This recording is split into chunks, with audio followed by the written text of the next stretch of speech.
साथियों, इस नए संसद भवन में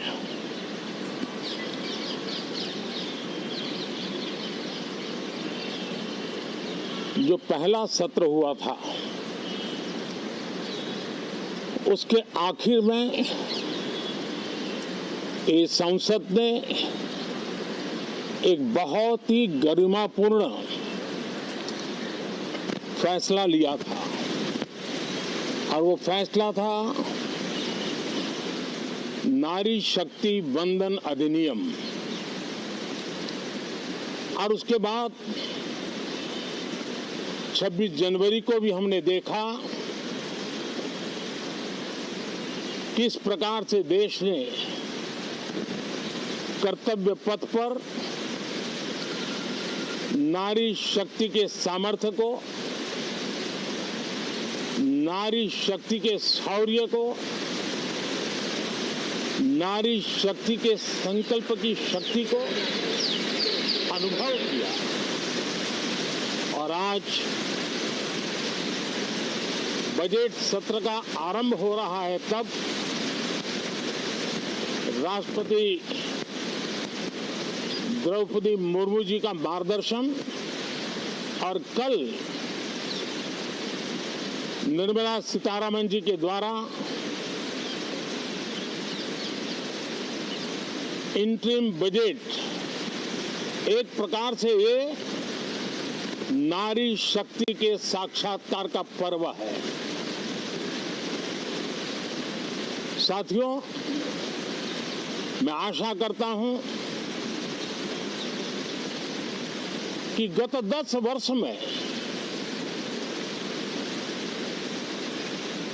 जिसको जो रास्ता सूझा, उस प्रकार से संसद में सबने अपना अपना कार्य किया। लेकिन मैं इतना जरूर कहूंगा कि जिनको आदतन हुड़दंग करने का स्वभाव बन गया है, जो आदतन लोकतांत्रिक मूल्यों का चीरहरण करते हैं, ऐसे सभी माननीय सांसद आज जब आखिरी सत्र में मिल रहे हैं, तब जरूर आत्मनिरीक्षण करेंगे कि 10 साल में उन्होंने क्यों किया। अपने संसदीय क्षेत्र में भी 100 लोगों को पूछ ले, किसी को याद नहीं होगा, किसी को नाम भी पता नहीं होगा जिन्होंने इतना हुड़दंग हो हल्ला किया होगा। लेकिन विरोध का स्वर तीखा क्यों ना हो, आलोचना तीखी से तीखी क्यों ना हो, लेकिन जिसने सदन में उत्तम विचारों से सदन को लाभान्वित किया होगा, उनको बहुत बड़ा वर्ग आज भी याद करता होगा। आने वाले दिनों में भी जब सदन की चर्चाएं कोई देखेगा, तो उनका एक एक शब्द इतिहास की तवारीख बन करके उजागर होगा। और इसलिए जिन्होंने भले विरोध का किया होगा, लेकिन बुद्धि प्रतिभा का दर्शन कराया होगा, देश के सामान्य मानवी के हितों का कंसर्न दिखाया होगा, हमारे खिलाफ तीखे से तीखी प्रतिक्रिया की होगी, उसके बावजूद भी मैं अवश्य मानता हूं कि देश का एक बहुत बड़ा वर्ग, लोकतंत्र प्रेमी सभी लोग इस व्यवहार की सराहना करते होंगे। लेकिन जिन्होंने सिर्फ और सिर्फ ये जो किया होगा,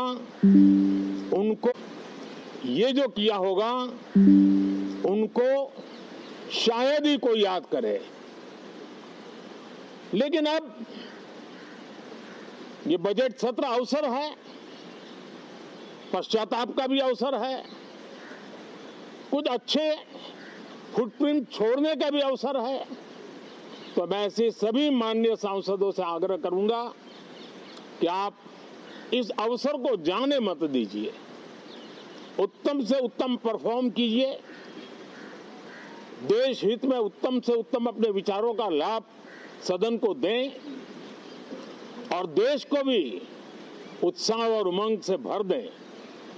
मुझे विश्वास है, आप तो जानते ही हैं